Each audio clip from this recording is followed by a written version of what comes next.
All right, welcome to another episode of the Experience Better video podcast series. I'm Josh Beekler, physical therapist. My name is Adam Lisa, physical therapist. And what should we talk about today, Adam? What do you think about balance? Balance, yeah. So balance What is balance, What is Josh? balance? That's a really good question.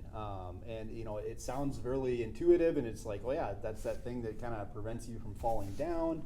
I suppose if you looked it up in the dictionary, it would say it's the ability to remain upright and not tip over or anything like that. But it's actually a very complex system made up of many things. So for example, if you have a weak muscle, it's the muscle is weak.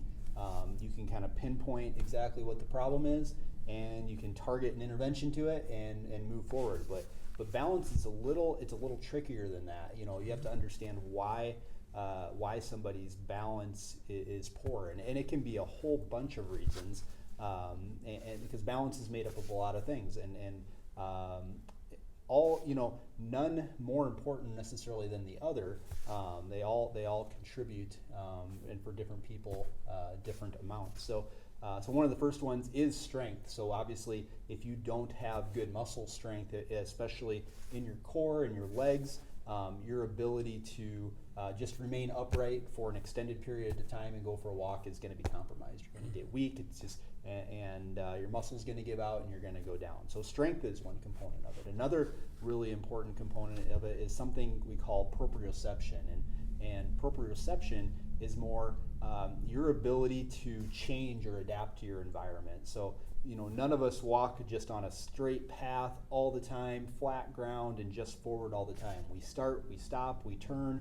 We're walking on uneven surfaces from one step to the next. It might be just half an inch lower, but your proprioception is your ability to adjust to that, to be able to say, or for your body to react to, this step is this. I'm walking across the grass, and my next step is half an inch lower, or there's a rock there. It's your ability to recognize that very quickly, adapt, and not fall over as a result of that. Or a good example is, or a poor example is Charlie Brown when he goes to kick the football and Lucy swings it away, and Charlie goes flipping up into the stratosphere. Well, if Charlie had a little bit of proprioception, as soon as he missed the ball, he could stop, catch himself, and he wouldn't potentially injure himself. So proprioception is another important one. Another important aspect is your vision.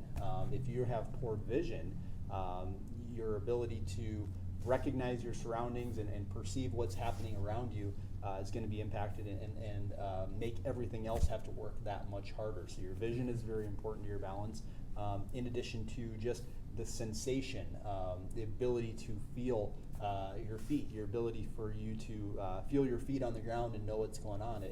If you can't feel your feet, your ability to perceive what's happening to you is going to be greatly diminished as well. So just several things that can really impact, and any one of those systems, if any one of those becomes compromised, your balance can be thrown off. So so we talked about strength, and we talked about proprioception. Those are two things that that we as physical therapists deal with a lot and treat a lot. But if it was more of a vision problem, maybe you want to start at the eye doctor first.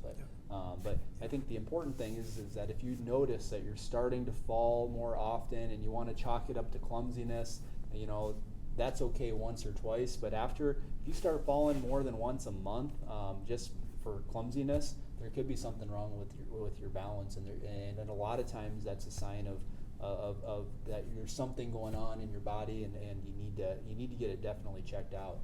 My good friend Dr. Abulak is a big proponent of the fact of how many medications. If you're on a lot of medications, and you start taking medications that have side effects, and then you're taking medications for those side effects. Well, one of those side effects a lot of times is impacts your balance a lot of times. So he specializes in looking at your medications and making sure that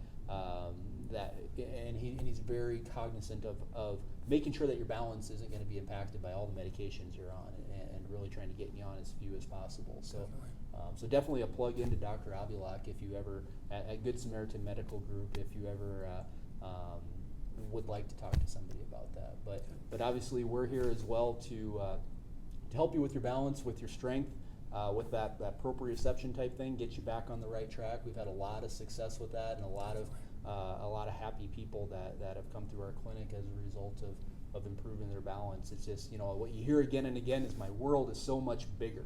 I can go places, I can do things, I can reach in different areas. Bend down, pick something up off the floor Exactly. without feeling like you're gonna fall. Exactly. So Another thing too is like when people start to see them decrease their level of balance, is they're constantly reaching for things as they're walking throughout their house. Absolutely. You're always reaching for a wall, you're reaching for the countertop, you're reaching for a piece of furniture to help steady yourself. Yep. And so that's where you got to think, you know what? I didn't do this when I was 25 years old. Mhm. Why am I doing it now? Or even 5 years ago. Yep. Yep. Yep. Yep. So definitely, if you or a loved one you notice is having some signs of decreased balance, go get it checked out. Go to your family physician and take the appropriate steps, because it's something that can be easily treated. It's not necessarily a normal aging process. We can definitely help with that. So. Yep, definitely. Well, I got a story Oh, for good. you here, Josh. All right.